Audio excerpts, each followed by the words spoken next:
नमस्कार विद्यार्थियों। आज हम पंडित रविशंकर जी की जो उनके जीवन से प्रेरणा लेंगे कि उन्होंने किस तरह का जीवन बिताया, शास्त्रीय संगीत को क्या देन दी, खास तौर पे संगीत वादन को। और हम यह देखेंगे, यह क्लियर है उनके जीवन से, आपको भी पता चल जाएगा कि पंडित रविशंकर ने आज जितना भी हमारे विदेशों में संगीत का, भारतीय संगीत का प्रचार हो रहा है, ये सब पंडित रविशंकर की देन है। उनका बड़ा योगदान रहा है भारतीय शास्त्रीय संगीत को विदेशों तक पहुंचाने में।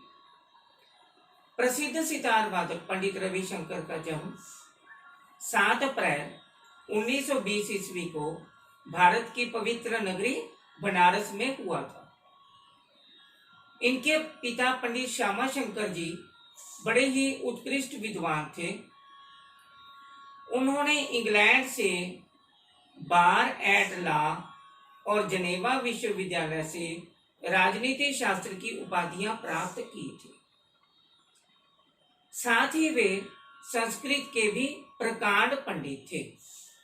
उन्होंने झालावाड़ रियासत के प्रधानमंत्रित्व पद को तिलांजलि देकर अपने जीवन के अंतिम 20 वर्ष यूरोप और अमेरिका में बिताए। उनका ध्येय ज्ञान की वृद्धि करके उसे अनेक प्रकार से वितरण करना ही था। इस ध्येय को लेकर उन्होंने कैलिफोर्निया यूनिवर्सिटी में वेदांत दर्शन का अध्यापन कार्य आर्थिक लाभ को ध्यान में रखते हुए किया। सन 1923-24 ईस्वी में लंदन में प्रथम बार उन्होंने पश्चिमी दर्शकों के सामने विशुद्ध भारतीय नृत्य का प्रदर्शन किया, जिसमें उनके सुपुत्र उदय शंकर ने भी भाग लिया। रवि अपने 3 भाइयों उदय शंकर, राजेंद्र शंकर तथा ज्ञानेंद्र शंकर में सबसे छोटे थे। इनमें सबसे बड़े भाई विश्वविख्यात नर्तक उदय शंकर थे। 10 वर्ष की आयु से पहले ही रविशंकर को अपने भाई के नर्तक दल में साथ मिलने का अवसर मिला और वे नृत्य कला में प्रवेश कर गए, क्योंकि उदय शंकर जी के साथ मिल गए ना उनकी नृत्य मंडली में। तो आगे चलकर इन्होंने चित्रसेना नामक कथा नृत्य की रचना की, जिसकी दूर दूर तक प्रशंसा हुई। 18 वर्ष की आयु तक इन्होंने अपने भाई के नर्तक दल के साथ सारे संसार का भ्रमण कर लिया। इन सुविधाओं के कारण यह स्पष्ट था कि नृत्य के क्षेत्र में अपना एक विशेष स्थान प्राप्त कर लेंगे पंडित रविशंकर जी। नर्तक दल के साथ यात्रा करते हुए महान संगीतज्ञ उस्ताद अलाउद्दीन खान, जो कि मेहर के थे, संपर्क में आए। उस्ताद इस दल के साथ सन 1935 ईस्वी में केवल 1 वर्ष के लिए रहे थे। वे रवि से बड़े प्रभावित थे और उनके कार्य में विशेष दिलचस्पी लेते थे। रविशंकर जब कभी भूमिका से खाली रहते तब अपने आप सितार, दिलरुबा, तबला इत्यादि बजाया करते थे। इसी वर्ष सन 1935 ईस्वी में उस्ताद अलाउद्दीन खान ने इन्हें पक्के गानों का अभ्यास कराया और सितार वादन की कुछ प्रारंभिक शिक्षा दी। किंतु उनकी इच्छा थी कि रवि, जिसमें उन्हें विशेष प्रतिभा दिखाई दी, नृत्य को छोड़कर संगीत के क्षेत्र में आ जाएं और सितार की साधना करके इसमें विशेष निपुणता प्राप्त करें। उस्ताद का यह विश्वास था कि जब तक साधना ना की जाए, यानी जब तक जीवन पर्यंत अपनी संपूर्ण शक्तियों, ध्यान और इच्छा को एक ही विषय पर केंद्रित ना किया जाए, तब तक वास्तविक सफलता मिलना असंभव है। किंतु नवयुवक रवि, जिसके हृदय में अनेक प्रकार से जीवन का आनंद उठाने की अभिलाषा भरी हुई थी, उस्ताद के आदेश को ग्रहण ना कर सके। किंतु भाग्य ने तो उनका पथ पहले ही निर्धारित कर रखा था, जिसे उन्होंने आगे चलकर ग्रहण किया। स्वर का चमत्कार उनके मन में अभिव्यक्त होने के बाद उन्हें अपने निश्चय पर पहुंचने में देर ना लगी। अतः सन 1938 ईस्वी में आप अपने भाई के नर्तक दल को छोड़कर मेहर चले गए और सच्चे हृदय से उस्ताद अलाउद्दीन खां के शिष्य बन गए। इसी प्रकार 6 वर्ष बीत गए।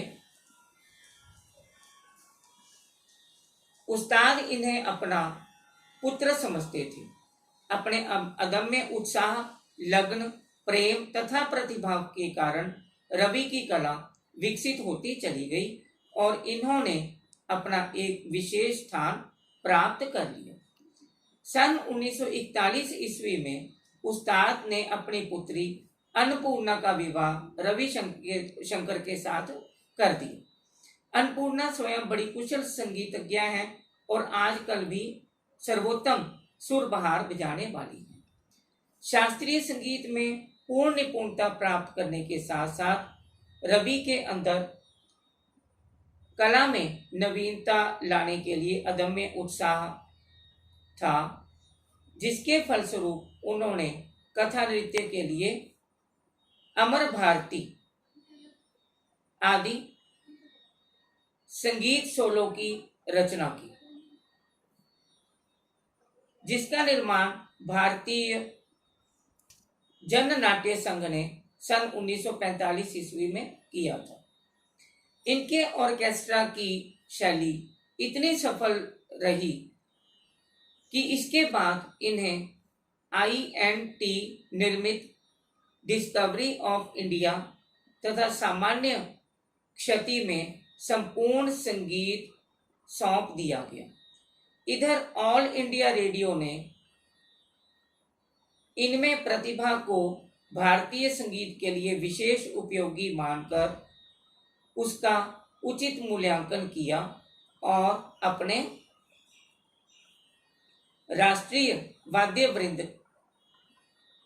के प्रमुख संचालक के पद पर नियुक्त कर लिया। रविशंकर का सितार वादन अद्वितीय है। अब तक ऐसे समझा जाता था कि सितार आलाप तथा जोड़ व बीन अंग के गंभीर संगीत के लिए उपयुक्त नहीं है, किंतु रवि ने इसे गलत साबित कर दिया है। साथ ही उन्होंने यह भी सिद्ध कर दिया है कि एक साधारण से राग को भी यदि आलाप, जोड़, विलंबित गत, द्रुतगत, झाला आदि भागों में समुचित रूप से प्रस्तुत किया जाए तो उससे साधारण श्रोता भी मुग्ध हो सकते हैं। लय पर इनका असाधारण अधिकार तथा त्रिताल के ही समान किसी भी ताल पर आसानी से सितार वादन की क्षमता सर्वविदित है। कर्नाटकीय तथा उत्तर भारतीय रागों के मिश्रण से निर्मित अनेक नए रागों का प्रचार भी पंडित रविशंकर ने किया है, जो आज अन्य कलाकारों द्वारा भी अपनाए जा रहे हैं। ऑर्केस्ट्रा पर आपके विचार हैं कि पाश्चात्य ढंग का ऑर्केस्ट्रा, जिसमें 75 से 150 तक संगीतज्ञ भाग लेते हैं, अभी तक दो कारणों से भारतीय संगीत में संभव नहीं है। एक तो भारतीय संगीत में स्वरांदोलनों की भिन्नता के कारण स्वरों का एकीकरण नहीं हो पाता। एक ही प्रकार के वाद्यों को बजाने वाले दो व्यक्तियों से, चाहे वे कितने ही निपुण क्यों ना हों, यदि एक साथ बजाने को कहा जाए तो उसमें कुछ ना कुछ भिन्नता अवश्य आ जाएगी, चाहे वह भिन्नता कितनी ही न्यून मात्रा में हो। इसका कारण यह है कि प्रत्येक संगीत का अपना ढंग अलग होता है, जिसके कारण किसी दूसरे के दृष्टिकोण के हिसाब से चलना उसके लिए कठिन हो जाता है। दूसरा कारण यह है कि हमारे यहाँ पाश्चात्य वाद्यों की तरह के पूरक वाद्य नहीं है, जिनके बिना ऑर्केस्ट्रा, जो कि हारमोनी पर आधारित है, निर्जीव सा रह जाता है। पंडित रविशंकर ने बंगला फिल्म काबुलीवाला, पथेर पांचाली, हिंदी फिल्म अनुराधा और गोदान तथा अंग्रेजी फिल्म दी चैरिटेल और दी फ्लूट एंड दी एरो में संगीत निर्देशन किया है। सन 1962 में आपने किन्नर स्कूल ऑफ म्यूजिक की स्थापना की। आपके शिष्यों में उमाशंकर मिश्र,